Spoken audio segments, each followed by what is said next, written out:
Si je vous disais qu'il existe actuellement une caméra sur le marché qui voit littéralement dans le noir, pas dans le spectre infra ou non, dans le spectre visible, elle perçoit les couleurs. Elle est capable de monter à plus de 4 millions d'ISO, elle est sortie pourtant il y a plus de 8 ans, et vous n'en avez sûrement jamais entendu parler.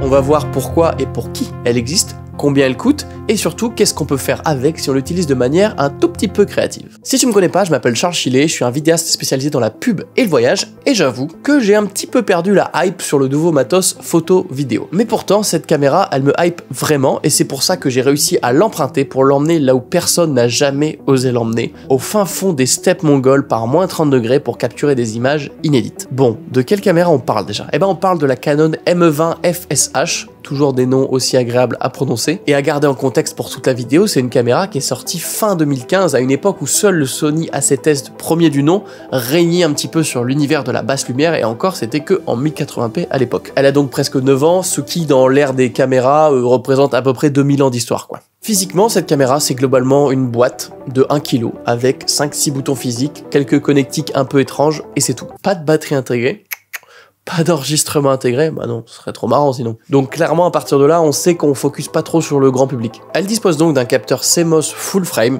qui filme en 1080p, bon, on est fin 2015, fallait pas demander de la 4K, mais qui a la particularité d'avoir des pixels énormes pour augmenter leur sensibilité à la lumière. On parle de pixels qui font 19 par 19 microns, ce qui est 4 fois supérieur à la taille des pixels de l'A7S qui était le roi à l'époque. Et chaque pixel dispose en plus d'une micro-lentille qui aide à focus la lumière et à ne perdre aucune information pour augmenter encore la sensibilité et diminuer la perdition de lumière. Pour maximiser la taille des pixels, on met un capteur grand, comme un plein format, et on y met très peu de pixels pour que chacun ait d'espace. On a donc seulement 2 mégapixels, donc cette caméra ne filme que en Full HD, donc en 1920 par 1080. Attention, petite folie, on peut filmer en 50 images par seconde, ça fait toujours plaisir. Donc ça enregistre en externe, il n'y a pas de batterie non plus, tu dois l'alimenter via ce câble tout droit sorti d'un projet de techno de collège qui a mal fini. Donc autant vous dire que je flippe de faire des bêtises avec cette cam et ce câble, parce que je l'emmène faire 2500 km sur de la glace et de la poussière.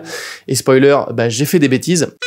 Parce qu'il y a un truc que je vous ai pas dit, c'est que cette caméra, elle est très rare. Déjà, elle a été vendue à seulement quelques milliers d'exemplaires tout au plus. Et de mon côté, ça fait 6 mois que je demande à Canon pour pouvoir l'emprunter parce qu'ils en ont qu'une dans leurs locaux et elle va souvent chez des clients bien spéciaux pour des tests, donc c'est très compliqué de l'avoir en dispo pour 2 semaines comme là j'ai fait. Et si vous n'avez jamais entendu parler de cette caméra, bah c'est tout simplement qu'elle est pas du tout faite pour le grand public. Quand j'ai demandé à Canon à qui ils la prêtent habituellement, globalement, ils ont fait la moue et ils m'ont dit gentiment, on peut pas te dire, c'est confidentiel. Grosso modo, cette caméra, elle est utilisée par l'armée, la police, la DGSI, la DGSE pour des missions d'espionnage et de renseignement. J'ai même un abonné qui m'avait dit qu'il l'avait testé dans le cadre de son taf, je dirais pas où il taffe, mais globalement il m'expliquait que c'est une caméra qui est super intéressante parce que, bah, contrairement à de la vision nocturne ou thermique, là, on voit les couleurs, donc pour identifier des cibles, des suspects, etc. sur des missions de renseignement, d'espionnage, même autour du trafic de drogue, c'est vraiment très pratique. On en va en parler après, mais c'est pas du tout une caméra faite pour être utilisée comme moi je l'ai fait à la main, c'est vraiment quelque chose qui est plutôt fait pour être piloté à distance. C'est pour ça qu'il y a plein de connectiques réseau dessus, et il est possible de la mettre dans un genre de caisson métallique où on cache aussi l'objectif pour pouvoir la dissimuler à différents endroits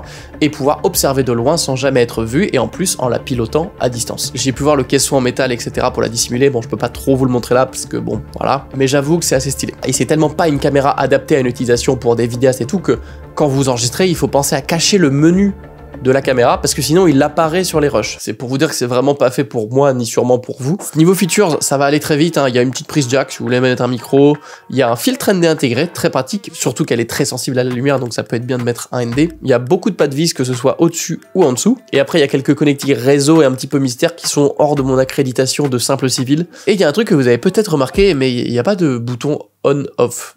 C'est pas pratique ça. Pour l'alimenter, tu branches ce fameux câble du projet de techno de collège à un adaptateur qui va ensuite vers un détap, qui va ensuite vers une batterie Veloc. Tu la branches et puis elle est allumée. Puis tu la débranches et puis elle est éteinte. Voilà.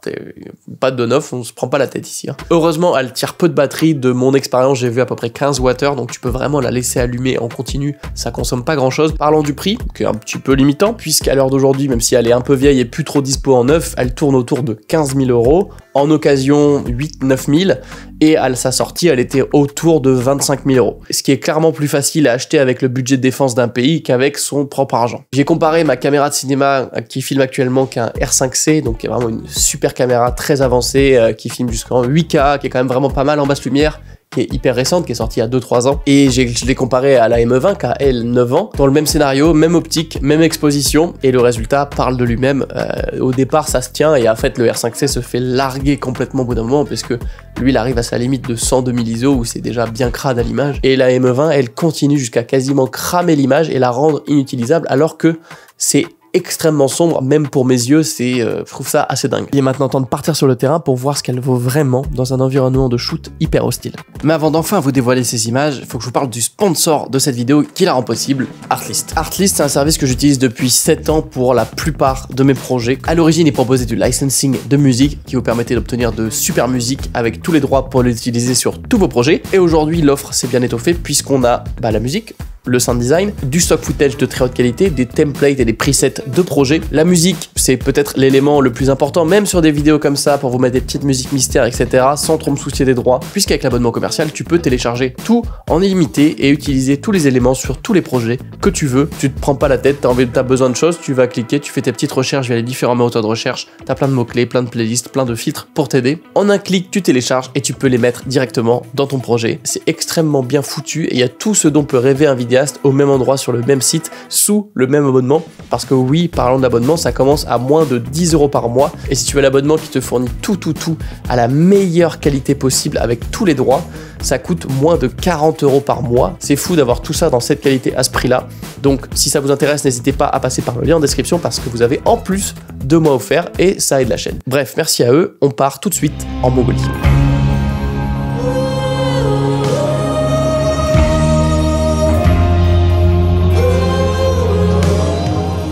J'ai pas filmé tout le voyage avec parce qu'elle est trop compliquée à utiliser, clairement. Moi, mon idée de plan que je voulais à l'origine, c'était de filmer quelqu'un qui marche sous les étoiles en voyant quand même des détails de cette personne et en voyant toutes les étoiles dans le ciel.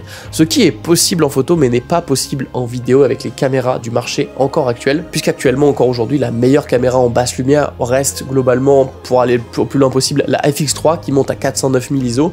Et moi, avec cette Canon M20, techniquement, j'ai accès à 20 fois plus de lumière, 3,5 stops en plus. Je dois avouer que sur le moment du shoot, j'ai été bluffé par les images quand je les voyais dans mon petit écran. Vraiment, j'étais choqué de ce que la caméra voyait à la place de mes yeux. J'avais pas prévu d'utiliser ça, mais je filmais un chaman qui était éclairé par une flamme et quelques lumières de notre hôtel, mais vraiment pas grand chose, à tel point que ma cam actuelle, là, mon R5C, qui est déjà très cool en basse lumière, et ben j'arrivais pas à avoir ce que je voulais.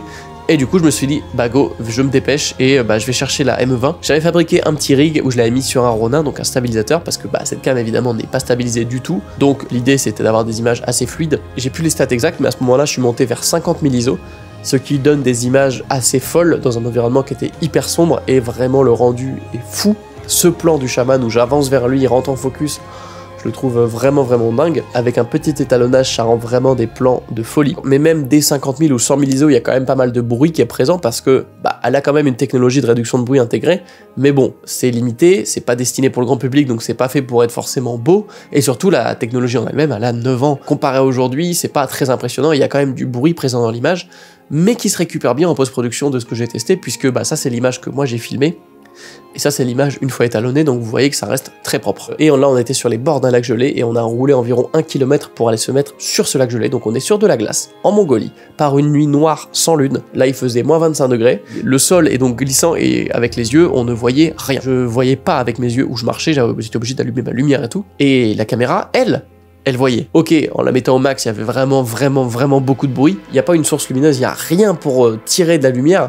Et malgré ça, on voit ce qui se passe dans l'écran, et juste ça, c'est fou. Je suis monté tout de suite à plus d'1 million d'ISO, et c'est clairement blindé de bruit, au point où c'est pas récupérable dans ces images-là, j'en suis bien conscient. Mais en fait, c'est pas vraiment le but de la caméra, là, le but c'est qu'on voit ce qui se passe, qu'on puisse voir des visages, identifier des sujets, des cibles, des suspects, et à ce niveau-là, ça marche, et c'est des petits détails comme un des gars avec nous faisait de la photo, donc il avait l'écran de son appareil qui était un peu allumé, mais au plus bas réglage, et ça faisait un projecteur dans son visage, comme si presque il y avait une lampe torche dans son visage, alors que c'est juste le petit écran de la caméra. Chaque micro-source de lumière présente, même une petite lumière rouge d'une lampe torche frontale, chaque source de lumière, la plus petite soit-elle, faisait en fait une source énorme à l'image, et c'est presque ça qui était le plus impressionnant. J'ai voulu faire des plans de nos véhicules, donc on a roulé côte à côte avec une autre voiture, mais évidemment elle pouvait pas rouler sans phare, donc on a mis les veilleuses. et même les veilleuses, c'était beaucoup trop lumineux par rapport au reste de la scène, ce qui fait que j'arrivais pas à grand chose. Ce qui me fait marrer, c'est que les gens chez Canon, c'est des gens très soigneux, qui utilisent la caméra dans des bureaux, qui la déplacent dans une petite caisse et tout, et moi je suis là à la trimballer sur un Ronin par la fenêtre, sur un lac gelé par -20. Ça a changé d'ambiance très très vite. Ce que j'ai vu sur le terrain, c'est que techniquement c'est bluffant, parce qu'elle capte de la lumière là où globalement il y en a pas, et ça c'est assez dingue. Par contre, en effet, au-delà de 100 000, allez, 200 000 ISO, bon, c'est déjà des valeurs de fou, hein, mais ça devient quand même compliqué à utiliser concrètement en ayant une bonne qualité. Oui, on voit, mais oui, il y a beaucoup de bruit. C'est pour ça que clairement, cette caméra nous est pas destinée. Mais je comprends totalement que même 9 ans après sa sortie, elle continue d'être essayée, testée, achetée pour des missions confidentielles, des missions importantes de renseignement, etc., d'espionnage, parce que imaginez cette sensibilité à la lumière qui est assez folle, où on voit les détails par exemple d'un visage quand même en montant à plusieurs millions d'ISO, qu'en plus tu peux la dissimuler et la piloter à distance, ça donne des possibilités de fou dans ce genre de mission, et je pense que c'est un petit peu un game changer pour des missions bien précises et bien secrètes. Donc cette cam elle a 9 ans, et il y a bien sûr eu des nouvelles versions. Alors il y a eu la ML105 qui est sortie il y a 3 ans dans différentes déclinaisons. C'est la version update, hein, donc même type de boîtier, même type de capteur, juste je pense un petit peu meilleur. Je peux pas vous dire, je n'ai pas trouvé une seule image d'exemple. Et il en va de même pour la toute nouvelle, la MS500 qui est sortie il y a moins d'1 an, qui est un peu différente, design de boîte, capteur plus petit de 1 pouce dans une technologie qui s'appelle SPAD, qui est complètement nouvelle. Bah pareil, aucune communication dessus, personne sait que ça existe. J'étais même pas au courant il y a encore 2 mois. Et ce qui me fait encore plus rire, c'est que je n'ai pas trouvé une seule image d'illustration, que ce soit de la ML105 ou de la MS500, donc de ces nouveaux modèles. Je n'ai aucune idée de si c'est beaucoup mieux, ou si c'est juste un peu mieux et c'est d'autres features qui ont été améliorées. Je sais pas, il n'y a pas d'image d'illustration, tellement c'est obscur, secret, mystère. Bref, je voulais vous parler de cette caméra parce que je trouve que cet univers de la caméra avec très haute sensibilité est assez fascinant et permet des choses un peu nouvelles, et je crois que Canon est un petit peu la seule marque qui travaille sur ce genre de produit, en tout cas publiquement. Donc déjà, chapeau d'avoir sorti une telle bestiole il y a 9 ans, et merci de m'avoir prêté la cam. Je comprends pas la communication autour de cette caméra, puisque communiquer dessus montre quand même une volonté de faire des prouesses un peu technologiques, d'essayer de changer les choses, d'aller plus loin. Et du coup, je suis curieux d'avoir votre avis. Est-ce que c'est cool, utilisable, pas utilisable? Qu'est-ce que vous en pensez? Dites-moi en commentaire. Et je vous mets juste ici une vidéo en immersion avec moi sur ce fameux tournage en Mongolie, cette fois-ci 2 jours et dans des conditions bien particulières.